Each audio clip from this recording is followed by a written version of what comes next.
Magandang umaga mga kapogi. Samahan nyo ako magluto ng special alamang with taba ng baboy. Ay, karne pala ng baboy. Samahan natin ang pritong talong at okra. Mainit ng mantika, lagyan na natin ng bawang at halo-haloin. Hintayin natin na mamula o mangamoy ang bawang. At isunod na natin nilaglag ang sibuyas na gayat-gayat. Uy, pinakita pa ni Loco.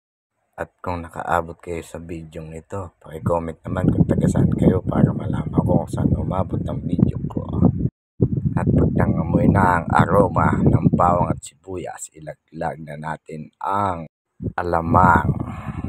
Hinugasan pala natin ng 3 hugas ang alamang para mabawasan ang sobrang alat niya. At pagkatapos ilaglag ang alamang ay imekos-mekos na yan mga kapogi. Bonus na lang kapugian, siguradong walang talo ka dito. Naboboring na ba kayo? Tara, music maestro. Lagyan natin ng pampaganang kumain, siling labuyo, 6 na piraso po yan. Dahil ako lang mag-isa, kaya nalagyan ko ng sili. Kung kayo may mga kasamang bata, ay huwag niyong lalagyan, kawawa ang mga bata.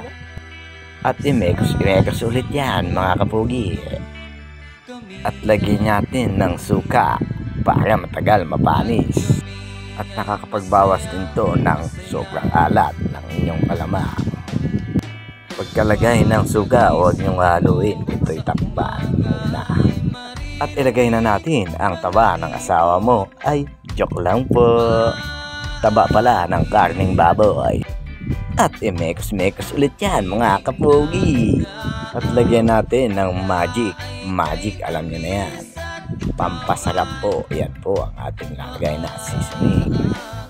At lagyan din po natin ng asukal, pampasweet at pampasarap din para mabawasan din ang alat ng ating alamang. Ito po, pampasweet. At pagkatapos po, mekos ulit yan mga kapogi.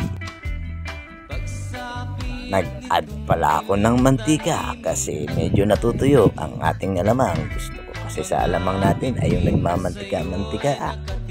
Ito na po, luto na po at papalamigin na. Nagmamantika-mantika na. Ang sarap. Isunod na natin iprito ang okra. Ito po ay nakuha ko sa tanim ko kaya medyo tipid. Dahil naluto ng okra, isunod na natin ang talong. Ito din po nakuha ko dito sa aking tanim. Mga kapogi, ito na po ang finished product ng niluto natin. Napakasarap, nakakatakam. Sa mga nakaabot sa video ito, salamat sa inyo sa suporta. Ito na yung mga hinihintay ko. Ito na yung kainan time. Kasi gutom na ako habang nagluluto. Mga kapogi, maraming salamat sa panonood. Sana i-share niyong video to at salamat sa suportang ibinigay nyo at wala kayong sawa sa aking pagsuporta. Dito ko na po tatapusin ang aking video. Maraming salamat.